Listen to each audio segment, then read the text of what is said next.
Hey, I'm being nosy today. This is not a poll. I guess it's more like a rhetorical question. Do people get on your nerves? Well, they sure as hell get on mine.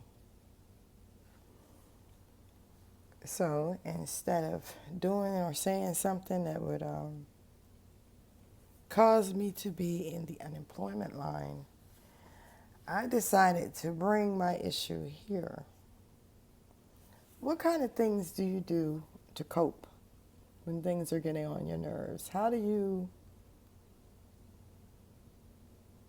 Hmm, how do you maintain your cool without going off? When I was younger, I didn't care. I went off a lot. Probably went off too much.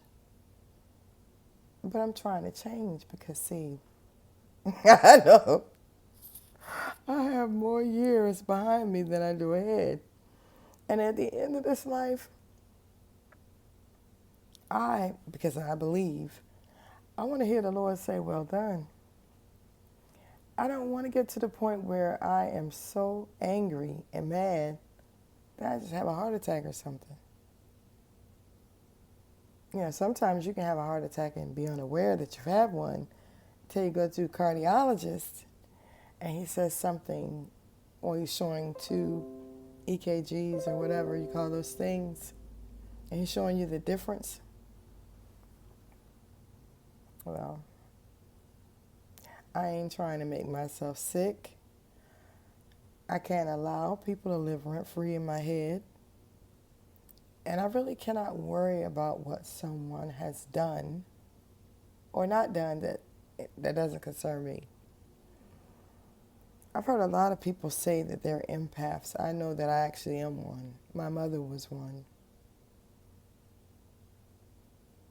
So I'm in the headspace right now where I just need to focus on what's in front of me.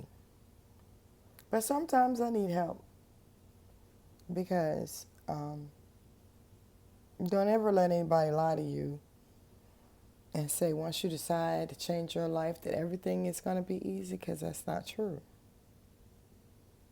Lord knows it's not true. It seems like sometimes when you want to do the right thing, and now that I want to talk, everything wants to start beeping. See, just another thing to get on my nerves. But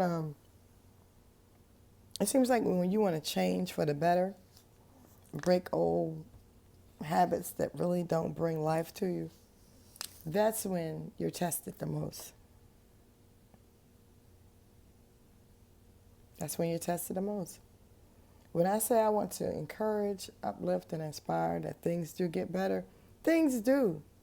But then when you're on the precipice of an elevation, here comes another test. You've heard the cliche, new level, new devils. Well, I honestly believe there are new devils, imps, gargoyles, and everything.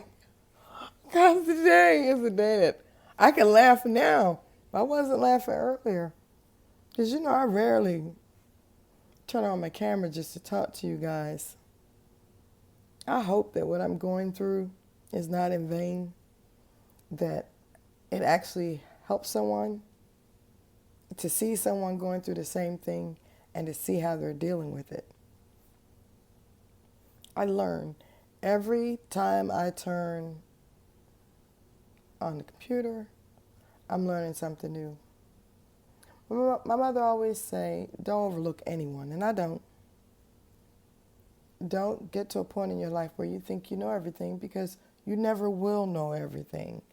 And you can learn something from everyone you meet, whether you meet them in person or you meet them virtually. Some of these people have me questioning my salvation. Like, do I really have it? But then I watch how they go through their trials publicly, and some go through trials with grace. Other people throw temper tantrums. But I found that the ones that are doing all this temper tantrum stuff, they done raised hell everywhere they've been. And then when they have to be held accountable for something, well, a lottie dottie and every dying body got to come to the rescue. Yeah, some things get better. But if you keep putting garbage in the atmosphere and you keep being trifling and keep hurting and lying on people, hell is your portion. And I'm not talking about you got to live, then die, then go to hell. Nope. Your return on investment will show up right here on this earthly plane. So that's why I'm asking, how do you guys deal with adversity when it seems like as soon as you're done with one thing, here comes something else? I really would like to know what you think about that and like how you deal with stuff. I'm just here to learn. Anyway, you guys have a wonderful day. I am clock watching like a mug because as soon as 4:30 Eastern Standard Time hits, I'm going to bathe. Now that's how they talk in my hometown. They don't say house, they say house. So I'm going to bathe. Love you. Bye.